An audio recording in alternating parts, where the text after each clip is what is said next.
Nah, jalannya seperti ini loh, batu-batunya ringgi-ringgi seperti itu. Nah, sahabat jauh ya. Nah, ternyata belok kiri ya.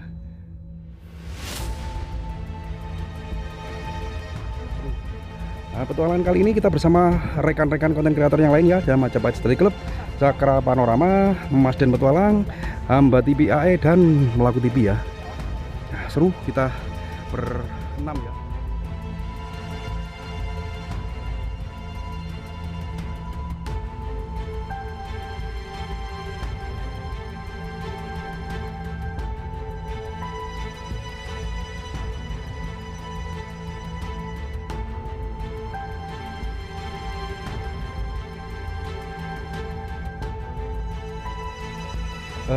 Akses jalannya melewati celah-celah batu besar seperti ini ya, dan licin. Ini kalau hujan malah makin licin.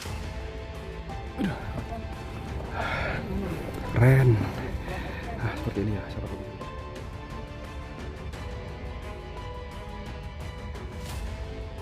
Kita akan naik lagi ya ke sana ya, cuman lewatnya sini, samping batu besar ini.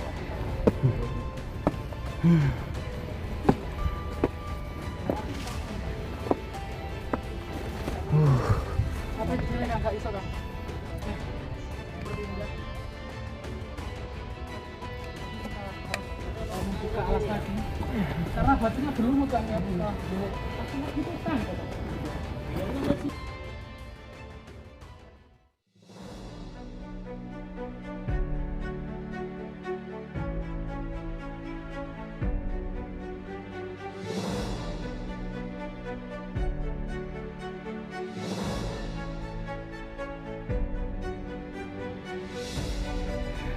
Oke, sahabat sewu, alhamdulillah kita sudah sampai ya di puncak, dan di depan sana terlihat kota Tulungagung.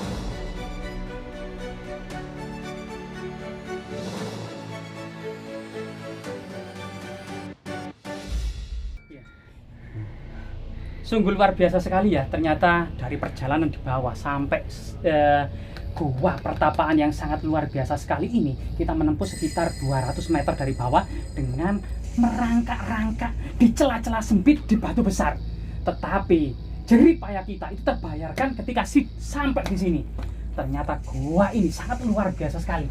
Pahatanya sangat artistik ya, yang di tengah itu mengisahkan kisah Arjuna Wiwaha, yaitu ketika Arjuna bertapa di Gunung Indrakila digoda para bidadari. Tapi pertapaan Arjuna tidak gentar. Meskipun para bidadari dengan eksotisnya menggoda Arjuna, Arjuna tidak gentar. Begitu juga para asura menggoda Arjuna juga tidak gentar. Bahkan Arjuna pun berhasil mengarungi pertapaan itu, dan kemudian berhasil pula membantu para dewa di surga menyelesaikan permasalahan yang ada di Kayangan. Yaitu ada seorang perusuh yang ada di Kayangan sehingga bisa diselesaikan oleh Arjuna. Termasuk kemudian di kiri kanan dari gua pasir ini yang ada di Tulungagung yang luar biasa sekali ini, memang bercerita tentang Siwa Sidanta ya, yaitu pengendalian hawa nafsu. Karena pada masa Majapahit itu berkembang aliran Siwa Sidanta dan Buddha Mahayana.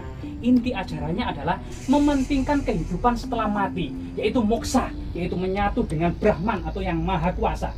Karena dalam tradisi kuno, nyawa manusia itu disebut Atman, yang merupakan percikan dari yang maha kuasa atau Brahman. Sehingga moksa adalah terbebas dari rantai reinkarnasi yang tidak putus-putus kehidupan kembali.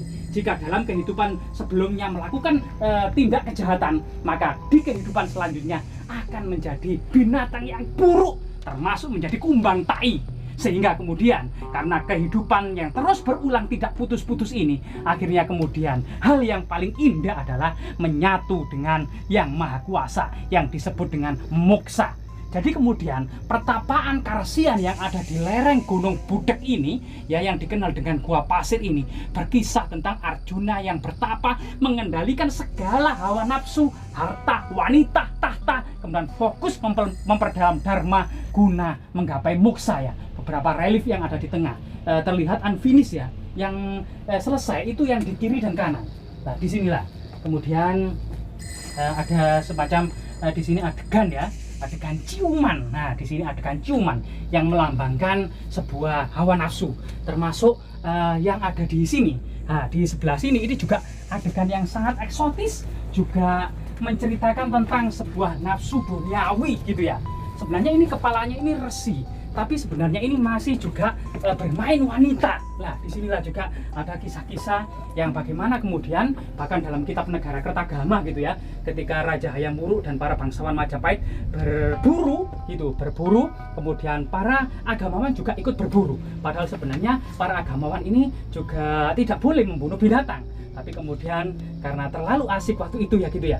Jadi ini adalah salah satu simbol nafsu birahi yang senantiasa membelenggu kehidupan manusia, sehingga kemudian menjadi kemudian manusia itu samsara karena terikat oleh hobi, terikat oleh duniawi. Maka kemudian yang dicontohkan di tengah, sayang ya, yang di tengah itu memang belum selesai dipahat, jadi masih begitu kasar, yang dikenal dengan Arjuna Wiwaha atau Arjuna Mintaraga. Lah inilah, semoga kemudian hal-hal seperti ini gitu ya, dengan pahatan-pahatan yang eksotis. Ciri-ciri Majapahit adalah sulur-sulur gelung, pakis-pakis yang melambangkan keabadian gitu ya. Nah ini pakis-pakis, sulur-sulur gelung, ini sungguh luar biasa sekali. Termasuk ini kemudian genta ya, genta yang artinya itu mengingatkan, bunyi genta, lonceng ya, lonceng atau genta ini yang mengingatkan manusia agar kemudian di usia pensiunnya itu kemudian di usia tua gitu ya, kemudian menghindari hal-hal yang sifatnya jasmani, kenikmatan jasmani, kenikmatan ragawi gitu ya, untuk kemudian memperdalam dharma, fokus bertapa.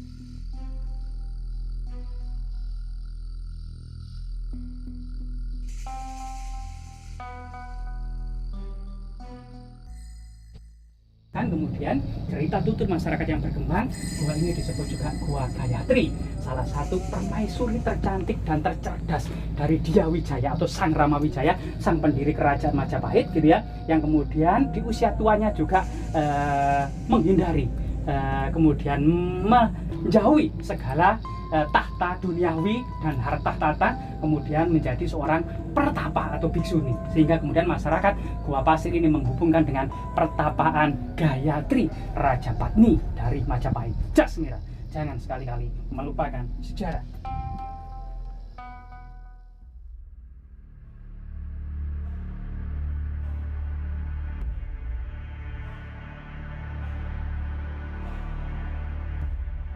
Oke, sahabat Putus Sewu, itu tadi ya petualangan kita bersama rekan-rekan yang lain di sebuah gua Gayatri atau gua pasir ya, yang berada di daerah Desa Pasir Tulungagung. Mohon maaf apabila ada kesalahan baik dalam tayangan, narasi maupun ucapan kami ya.